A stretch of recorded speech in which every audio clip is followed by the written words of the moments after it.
Introduction to Financial Math. Which would you rather? You need a car. You have a choice. You can buy the car for cash, you can finance the purchase, or you can lease the car. Which should you choose? If you've saved up your money, you can pay cash for this car. The cash price, before HST, is $23,331 Canadian. You can finance the purchase over 5 years for $405 per month. Or you can lease it for 5 years for $319 per month. Which option are you going to choose? It sounds like leasing for 5 years is a great deal. However, after that 5 years, you do have to give the car back. So maybe financing the purchase at only $405 per month is the best way to go. Well, let's take a look and see what the options show us. Mazda has been nice enough to give us a handy calculator for figuring this out. So let's go ahead and take a look at the options that they give us. We'll assume for the moment that we don't have a trade-in and we're not going to be making any down payment. On the right-hand side here, you can see the purchase price is $23,331. For the leasing options, they give us a very convenient way of seeing what the total cost is going to be. If I finance it over 12 months, I have to make monthly payments of $1,952.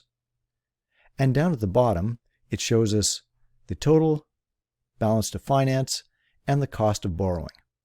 They're only charging us $63 in total to borrow the money for that year. But of course, you have to pay back the car in 12 months. So you've got pretty hefty payments there.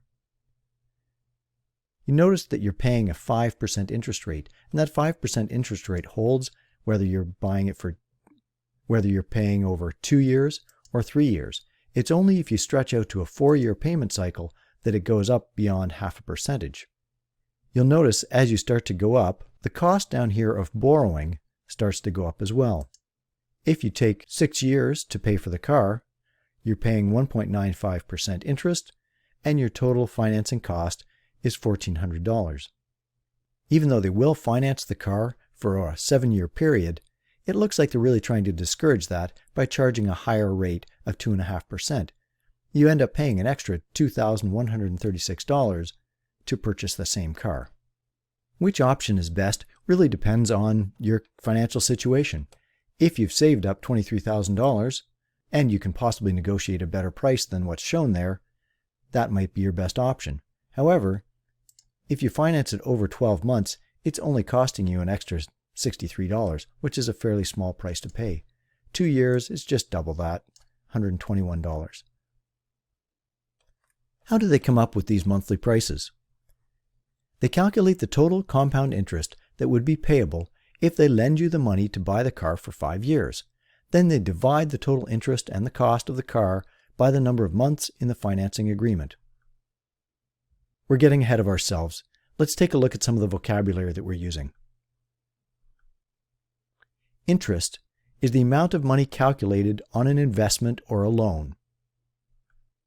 The interest rate is the percentage used to calculate the interest on an investment or a loan. The initial capital, we generally refer to as C0, or the principal, is the amount of the original investment or loan. The accumulated capital, CN, or the principal plus interest, is the amount of the investment or loan over a term or number of periods n, which includes the initial capital and the interest. The interest period is an interval of time between 2 consecutive calculations of the interest. A half year, not surprisingly, is a period of 6 consecutive months. And a quarter, again not surprisingly, is a period of 3 consecutive months. A year, of course, has 4 quarters. So let's talk about the concept of interest. If you borrow money, whoever is lending you the money wants to profit from lending you that money, so they charge you interest. Interest is generally specified as a percentage of the principal, which means that when you pay back the money, you pay back the amount you borrowed plus an additional amount that depends on how much you borrowed.